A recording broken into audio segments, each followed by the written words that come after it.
ही शुरू हो जाएगा। अभी तक घर भी नहीं पहुंचा। अगर देर हो गई तो बाबूजी भी परेशान हो जाएंगे। काश थोड़ा और उजाला होता तो रास्ता साफ दिखता। थोड़ा दूर चलते चलते अर्जुन को दूर एक रोशनी दिखाई देती है। उस रोशनी को देखकर अर्जुन चौंक जाता है। अरे ये तो मुझे किसी का घर लग रहा है, पर इस जंगल में ये अकेला घर कुछ अजीब लग रहा है। पर मुझे क्या, इस तूफानी बरसात में मुझे लगता है यहाँ रुकना सही होगा। सुबह होते ही यहाँ से चला जाऊंगा। अर्जुन धीरे धीरे उस घर की ओर बढ़ता है। इस तूफानी बारिश में जैसे उसे आराम करने की उम्मीद दिख रही हो। अर्जुन घर के बाहर खड़ा होकर सोच में पड़ जाता है। वो मन ही मन सोचता है कि अंदर जाना सही रहेगा या नहीं। पर फिर वो आखिरकार अंदर जाने का फैसला कर ही लेता है। कोई है? घर में कोई है? मदद चाहिए इस तूफानी बारिश में। सफर करना मुश्किल है, अंधेरा भी ज्यादा है। कोई सुन रहा है मेरी बात? तभी अंदर से एक बुजुर्ग आदमी दादाजी बाहर आकर दरवाजे पर खड़े हो जाते हैं। अरे बेटा, इतनी तूफानी रात को तुम यहाँ इस वीराने जंगल में कहाँ रास्ता भटक गए? अरे दादाजी, मैं अर्जुन हूँ, नवलगर गांव से हूँ। किसान हूँ दादाजी। बस पाटलिपुत्र से दवाई लेने आया था, पर घर आते आते रात हो गई। तूफानी बारिश में सफर करना मुश्किल है। अगर एक रात मुझे यहाँ रुकने की इजाजत मिल जाती तो सुबह होते ही चला जाऊंगा। अंदर आ जाओ मुसाफिर, बाहर इस तूफानी बारिश में रुकना ठीक नहीं। अर्जुन और वो दादाजी कमरे में आकर बैठ जाते हैं। अर्जुन की नजरें कमरे के इधर उधर घूम रही थीं। दादाजी, आप यहाँ पर इस वीरान जंगल में अकेले रहते हो क्या? आपको इस वीराने में डर नहीं लगता क्या? हमारे तो गांव में एक जानवर आ जाए तो पूरा गांव डर जाता है, पर यहाँ तो आप बैठे ही जंगल के बीच हो। क्या करे बेटा, मजबूरी इंसान से क्या नहीं करवाती। हमारे गांव में आग लगने के कारण सब कुछ खत्म हो गया। दूसरे गांव में रहने गए तो उन लोगों ने रहने को कोई ठिकाना नहीं दिया। फिर मैं और मेरी पोती रागिनी यहाँ इस पुराने घर में रहकर गुजारा कर रही हैं। उनकी ये बात सुनकर अर्जुन के चेहरे पर एक तरह से उदासी छा जाती है। पोती? आपकी पोती भी है? वो यहाँ नहीं है क्या? कहीं दिखाई नहीं दे रहे वो। बेटा, वो दूसरे कमरे में सो रही है। वो शाम होते ही आराम करती है और सोने चली जाती है। चलो, अब तुम भी आराम कर लो, मैं जाता हूँ। अगर कुछ चाहिए होगा तो आवाज लगा देना। अगर भूख लगी हो तो कुछ खाने को ला दूं? नहीं शुक्रिया। मैं रास्ते में ढाबे पर रुका था, वहां खाना खा लिया था।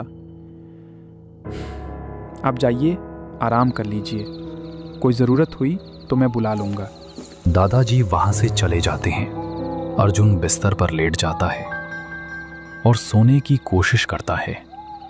कुछ देर बाद उसे पायल पहने औरत के चलने की आवाज आने लगती है। वो एकदम उठकर बैठ जाता है। वो सोचने लगता है कि आखिरकार इतनी रात को रात के इस पहर कौन होगा। वो देखने के लिए बाहर की तरफ आता है। बाहर बारिश रुक गई थी। जैसे ही वो बाहर आता है, एक छोटी लड़की उसे बैठी हुई दिखाई देती है। अरे बेटी, दादाजी कह रहे थे कि आप सो गई हो। आप बाहर क्यों बैठी हो अंधेरे में अकेले? सब ठीक है ना? जी हाँ अंकल, मुझे नींद नहीं आ रही थी तो सोचा बाहर घूम लूं। तुम कौन और यहाँ क्या कर रहे हो? जी, मैं अर्जुन हूँ। शहर से दवाई लेने आया था। वापस आते वक्त तूफानी बारिश के कारण मदद लेने आया था, तो दादाजी ने यहाँ रुकने को कह दिया। मैंने भी सोचा तूफानी बारिश में आगे कहाँ जाऊँगा, तो रुक गया।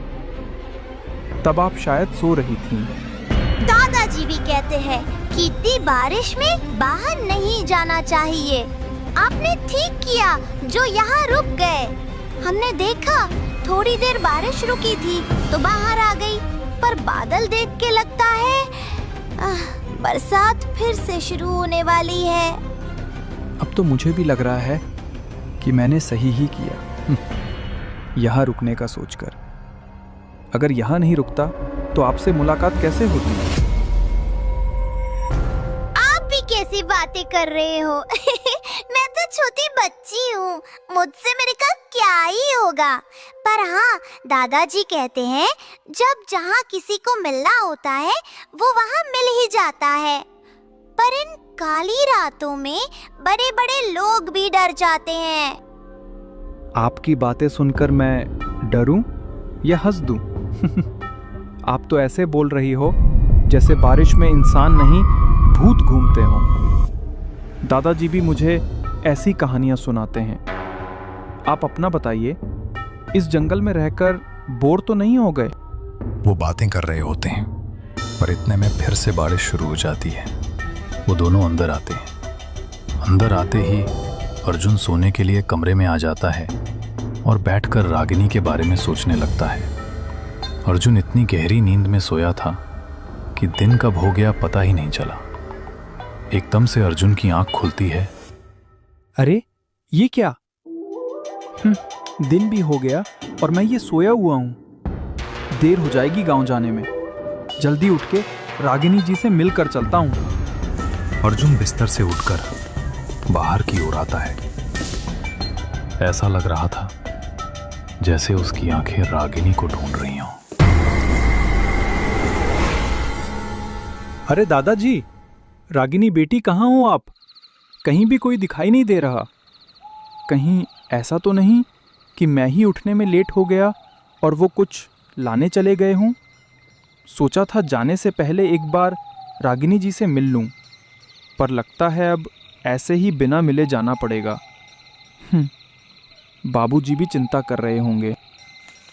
नवल घर पहुंचने की जल्दी में अर्जुन ने रुकने के बजाय सीधे रास्ता पकड़ लिया था।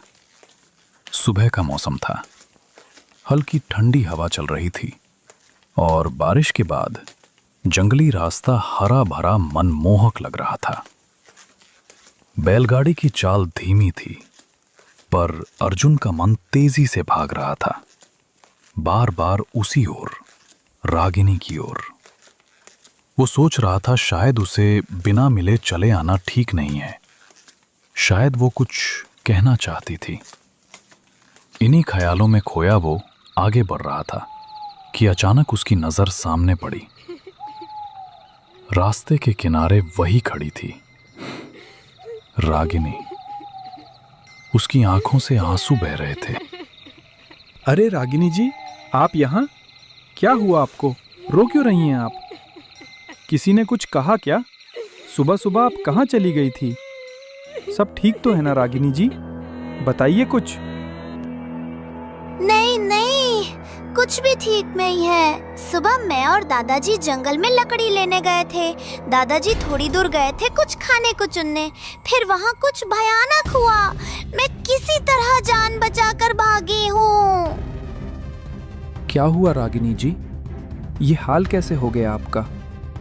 आपको तो कुछ नहीं हुआ ना? डरिए मत, मैं यहीं हूँ। बताइए खुलकर, क्या देखा आपने? इतनी सहमी हुई क्यों हैं आप? कुछ तो कहिए। वो शेर दादाजी को अपने साथ ले गया। अब किस्मत ने दादाजी को भी छीन लिया। मैं क्या करूं अब? किसके पास जाऊं? अब तो मैं सच में बिल्कुल अकेली रह गई हूँ।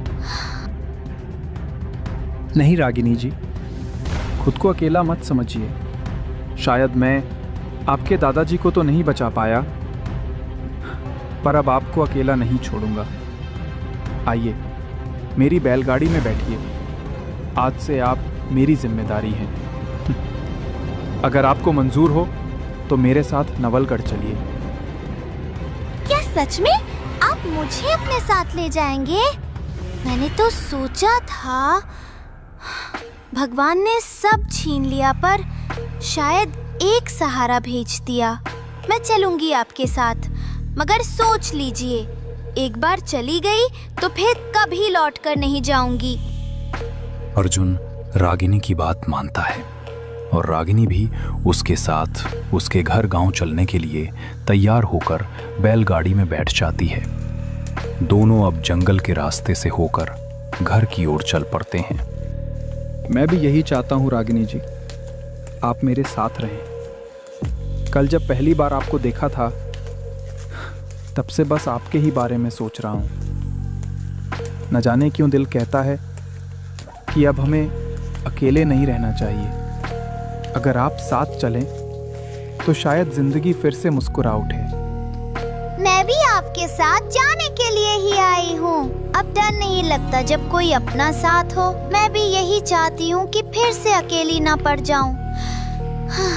शायद अब जिंदगी थोड़ी आसान लगने लगी है। सफर करते करते फिर से शाम ढलने लगी थी। आसमान में सूरज की आखिरी किरणें अब धुएं जैसे बादलों में खो चुकी थीं। अर्जुन के चेहरे पर थकान थी, पर मन में एक गहरी मुस्कान।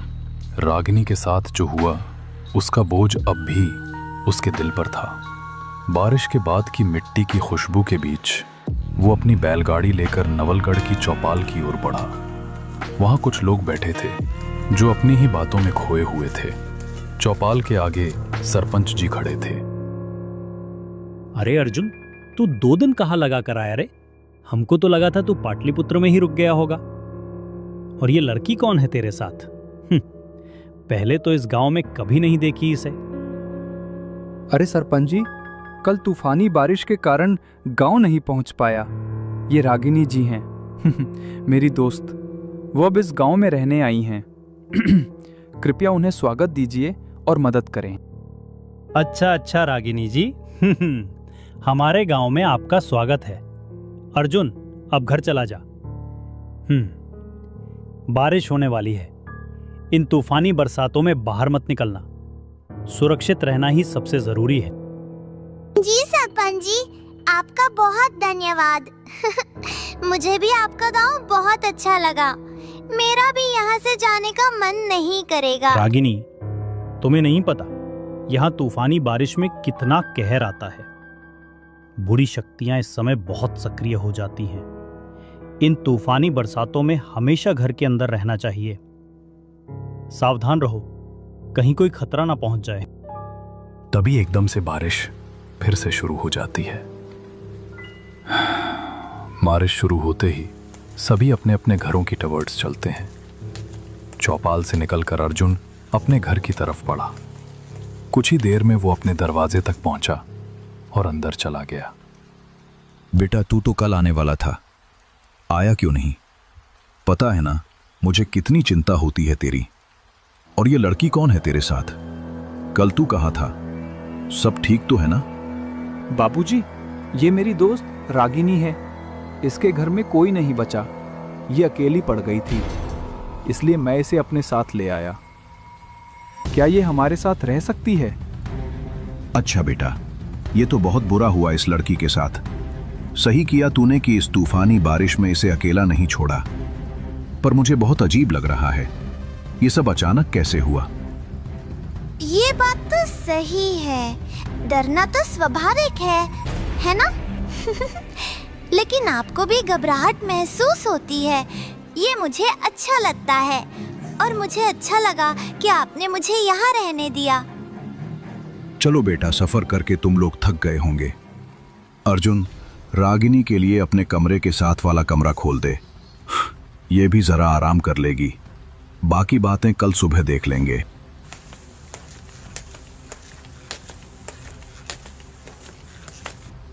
रागिनी, उम्मीद करता हूँ तुम्हें यह घर और कमरा पसंद आएंगे। अब आराम कर लो, तुम बहुत थकी हुई लगती हो। अगर किसी भी चीज़ की ज़रूरत पड़े तो आवाज़ दे देना, मैं पास वाले कमरे में ही हूँ। ये बोलकर अर्जुन वहां से चला जाता है और रागिनी वहां शांत खड़ी रहती है। जब रात ज्यादा गहरा जाती है तो अर्जुन गहरी नींद में सोया हुआ था। एकदम से उसको फिर से पायल की आवाज आने लगती है। अर्जुन एकदम से उठकर बैठ जाता है। क्या क्या हो रहा है ये सब? अरे ये पायल की आवाज फिर से। इस बारिश में बाहर कौन घूम रहा है? कहीं रागिनी जी तो नहीं उठ गई? उनको किसी चीज की जरूरत होगी, मुझे जाकर देखना होगा। वो उठता है और बाहर जाकर देखने लगता है। आंगन के बाहर वो देखता है कि रागिनी बाहर से बारिश में भीगकर कहीं से आ रही थी। ये देखकर उसको अजीब लगता है। रागिनी बारिश के इस पहर कहाँ से आ रही हैं? इतनी तेज बारिश में तो कोई बाहर नहीं निकलता। सब ठीक है ना? कहीं कुछ अनहोनी तो नहीं हुई? सब ठीक है, बस नींद नहीं आ रही थी। थोड़ी देर के लिए बाहर आई तो देखा दरवाजा खुला था। अब उसकी कुंडी लगाकर ही वापस आई हूँ। आप परेशान मत होइए, सब ठीक है। अरे रागिनी कोई बात नहीं। हमारे गांव में चोरी डकैती जैसी चीजें नहीं होती। तुम फिक्र मत करो, यहाँ सब सुरक्षित है।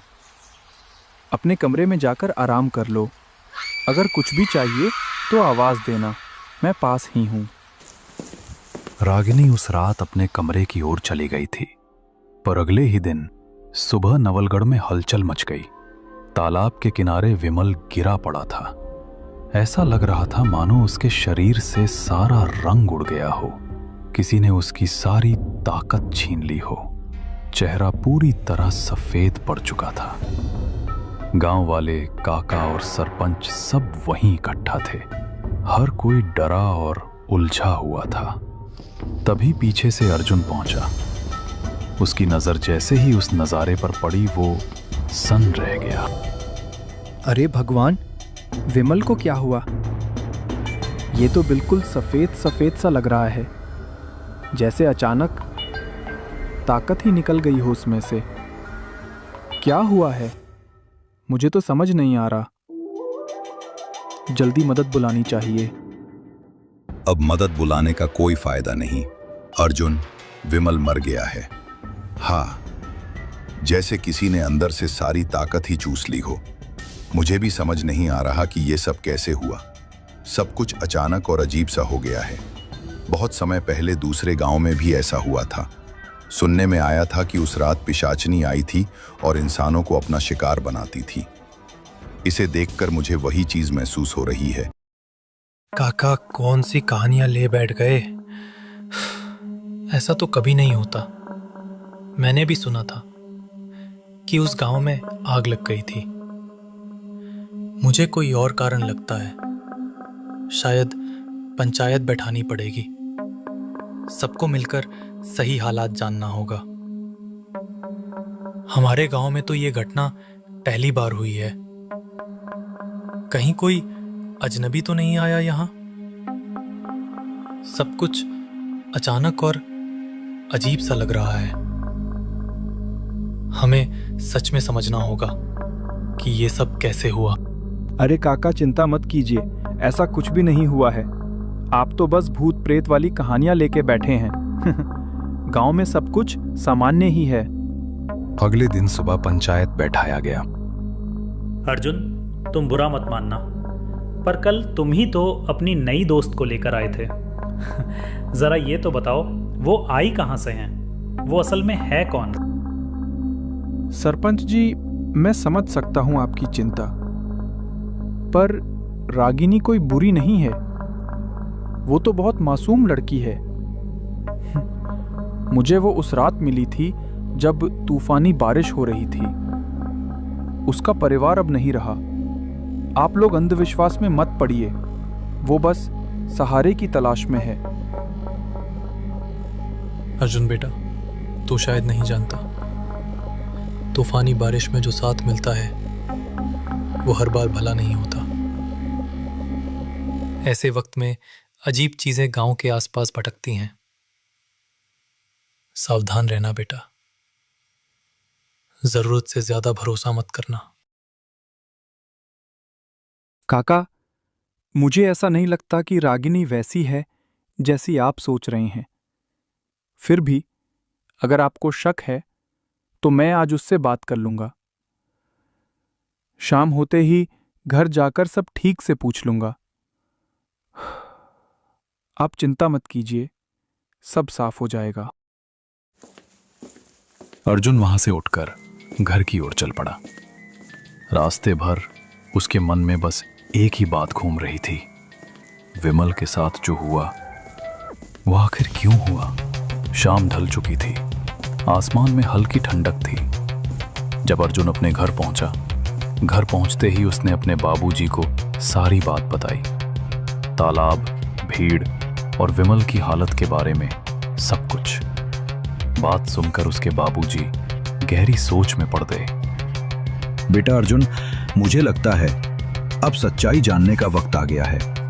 आज रात तू रागिनी का पीछा करना, देखना वो कहां जाती है और क्या करती है।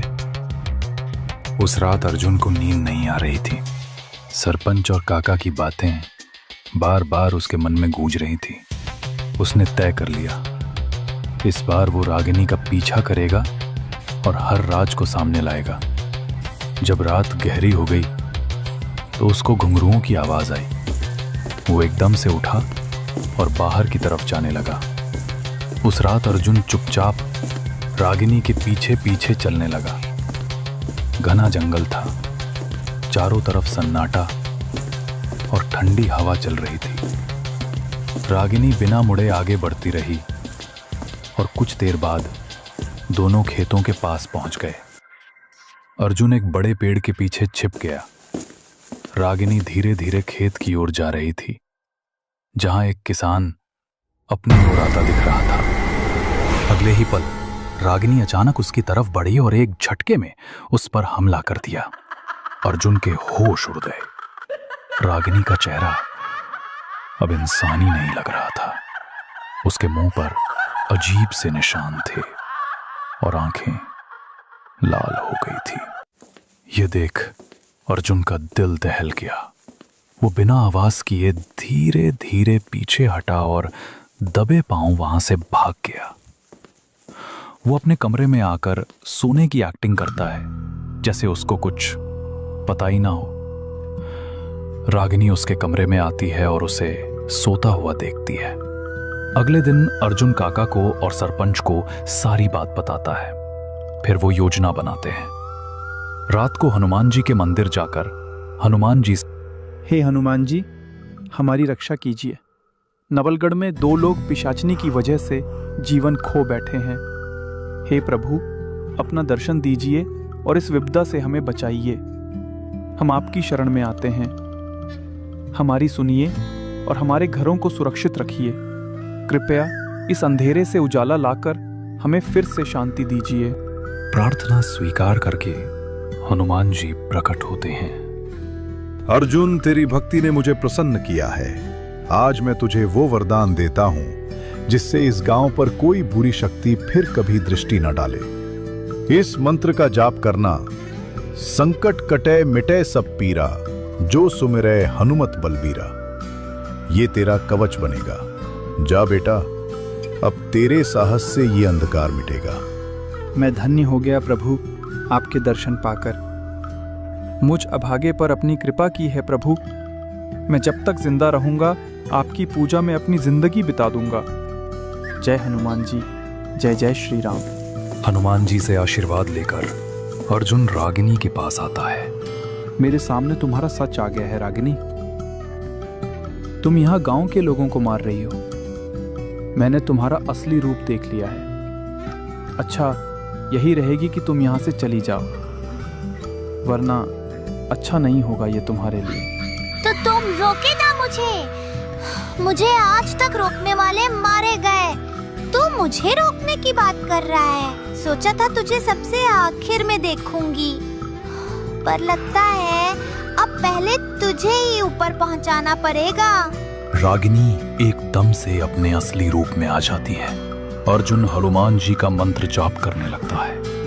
ये मंत्र पढ़ना बंद कर अर्जुन, तू नहीं बच पाएगा। ये मंत्र मत पढ़। मैं जा रही हूँ, मैं वापस आऊंगी। याद रखना, तू तुझे और तेरे नवल घर को खत्म करने